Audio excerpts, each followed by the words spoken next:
წეგან TikTok-ს სკროლავდი და აი თოფურიების ძმები თოფურიების აი ეს ფოტო ამომიგდო.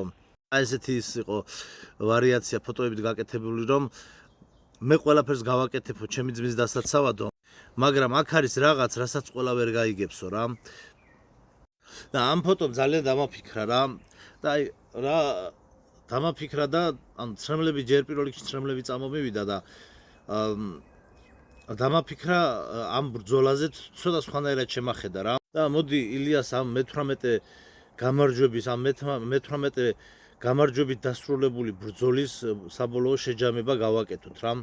აი ზოგადად გინდათ საქართველოს ისტორიას და კულტურას რო გადავხედოთ და ზოგადად სოფლიოს ისტორიასა და კულტურას რო გადავხედოთ, აი ესე ვთქვათ, სოფლიო ისტორიულ რაკურსში რო განვიხილოთ ეს ბრძოლა, იმიტომ რომ ეს არ იყო უბრალოდ UFC-ის ბრძოლა, ეს იყო იმპერატორის კარზე ჩატარებული გლადიატორების შერკინება.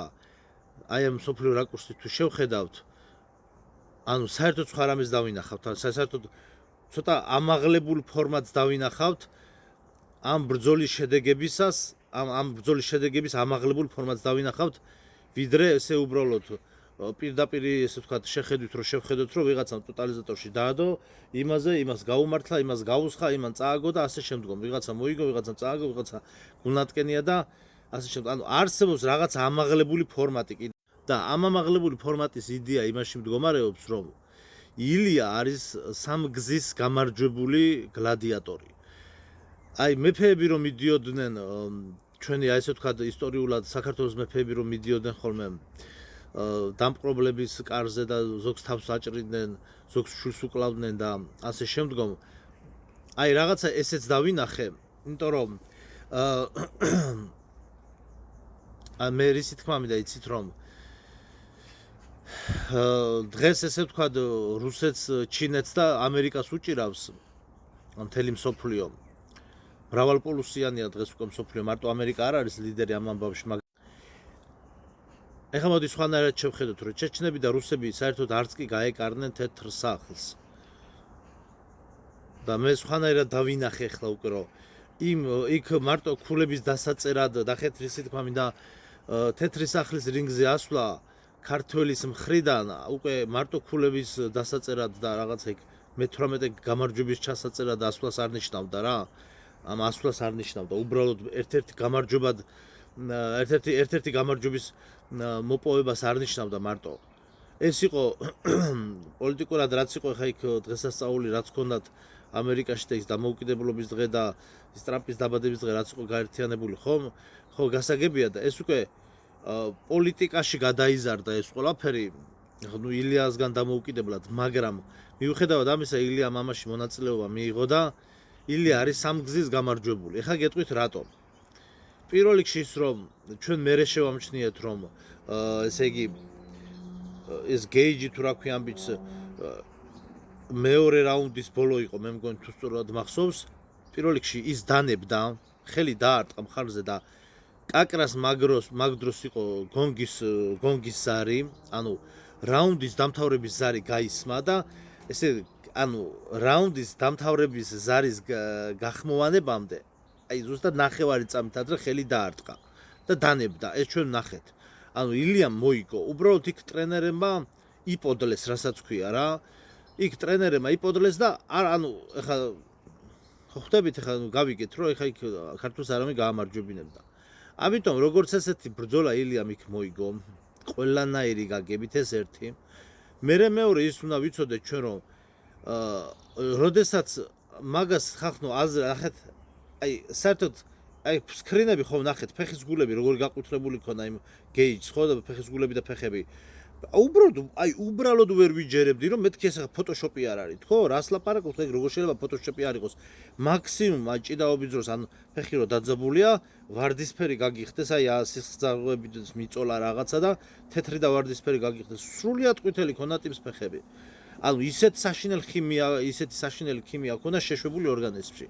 და აქ ახლა მეორე გამარჯვება რა არის? მეორე გამარჯვება რაში მდგომა? ჩემ აზრს გეუბნებით რა რა იგულისხმება მეორე გამარჯვებაში?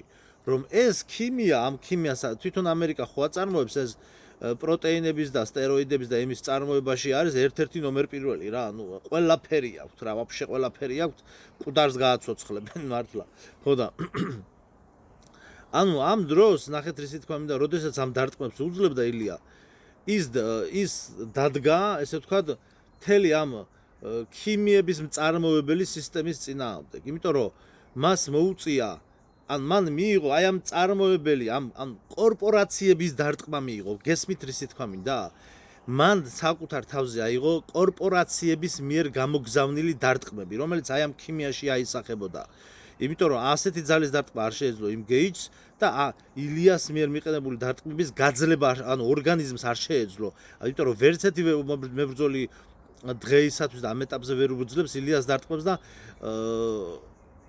აი ამ ქიმიამ, აი ამ ინდუსტრიის ნაწარმა, აი ამ კორპორაციების ნაწარმა შეაძლებდა მას იმ გეიჯს ამ ილიას მიერ მიყენებული დარტყმების გაძლება. ამიტომ ილია უბრალოდ UFC-ს ჩემპიონატზე კი არ იყო გასული. ილია გავიდა ამ ამერიკული ბოროტების მახინის წინააღმდეგ რა, რაც გამოიხატა აი ამ შემთხვევაში ამ ინდუსტრიული ნაწარმის ამ გეიჯში ქიმიის შეშვების, ასე ვთქვათ, ფორმატით რა. მესამე ის რომ იქიდან გამომდინარე რომ ის რაც იქ მოხდა ამ რინგზე, ილია არის აი ამ ორის გარდა არის აი ესე დავწერდი მე, აი გაჩვენე მე დავწერდი ასე 18 ტირე უსასრულობა. ანუ ეს უსასრულოდ გამარჯვების ნიშანია, იმიტომ რომ მან იმხელა საბრძოლო რინგი გაიარა. ეს იყო გლადიატორების შერკინება. არა 18-0, არა 18 უსასრულობა. ანუ რას გულისხმობ, რომ როცა ექიმმა გასინჯა და იქ მოკლედ შევწყვიტოს ბრძოლაო და ილია რასაც ქვია ეხვეწებოდა რომ გამაგრძელებინა ბრძოლაო და ანუ ცუდი შედეგი დადგა რომ შედარებით კიდევ უფრო დაზარალებული გამოვიდა, მაგრამ საბრძოლო კუთხით კარგი იყო ის რომ ტრენერმა კიდევ კარგი გააგრძელებინა ბრძოლა, თორემ აქ ხალხი სალაპარაკოს მართლა ვერ მოუშლიდი და არგუმენტად ექნებოდა თუ კიო აი ჩაწყობილი იყო და ილიამ გაყიდა თამაში ბრძოლაო და რა თქმა უნდა არ გაუყიდავს. არ გაუყიდია რა, მაგაზე ზედმეტია ლაპარაკი. ანუ ეს სცენა მინდა გავიხსენოთ, რომ ეს სცენა როცა ეხვეწებოდა იმ ექიმს ბრძოლა გამაგრძელებინეოდა, ბოლოს როდესაც მისმა ძმამ თქვა რომ ვიფინიშტო რა, ჩვენ ვამთავრებთ ბრძოლას და თავი როდესაც ჩაყუნა, აი ეს იყო ხახნო, ეს იყო გეუბნებით, აი ამ ედიტებზე იმენა ცრემლი მომადგა, ეს იყო არ ვიცით რა. ნუ ძმობის ისტორია და პლუს და ანუ ეს არ იყო დანებება, მე იმას გეტყვით რომ ეს არ იყო დანებება, ეს იყო უბრალოდ მაქსიმალური აჩვენა ადამიანმა და უბრალოდ ადამიანის ორგანიზმს მეტი აღარ შეეძლო. ანუ მეტი აღარ შეეძლო ადამიანის ორგანიზმს, იმიტომ რომ მას დაუპირისპირდა ამერიკული ინდუსტრია პირისპირ რა. ქიმიების მწარმოებელი ინდუსტრიას დაეჯახა ილია და არა უბრალოდ გეიჯს. ტრამპს დაეჯახა. აი ამ მწარმოებელ ინდუსტრიას დაეჯახა და ამ სოფლიო ბოროტებას დაეჯახა და ეს იყო ესე ვთქვათ ბოროტებაზე გამარჯვების სიმბოლო. აი ეს ცოტა უმაღლეს ფორმატში უნდა დავინახოთ და როდესაც ახლა რისი თქვა მდეც რომ აი მე რა დავინახეთ რომ ეს იყო ილიას კარიერაში ყველაზე უმაღლესი საფეხური რა. და ზოგადად არც ერთ მებრძოლს ასეთი საფეხურისთვის არ მიუღწევია და ასეთი რამე არ მოხდა რა. ეს სცენა რაც იყო რომ ის ექიმის სცენა და ეს მერე ბრძოლის დასრულების სცენა და მისი ძმა გოჩი რო ედგა, ჩვეულებრივ პირდაპირ გამახსენდა როკი ბალბოას ფილმი რა. უბრალოდ უყურეთ ამ ლეგენდარულ ფილმს როკი ბალბოას, ეთში 5-6 ნაწილია, მე ბევრია რა მოკლედ რა. დასაწყისი განსაკუთრებით დასაწყისი 5 ნაწილი.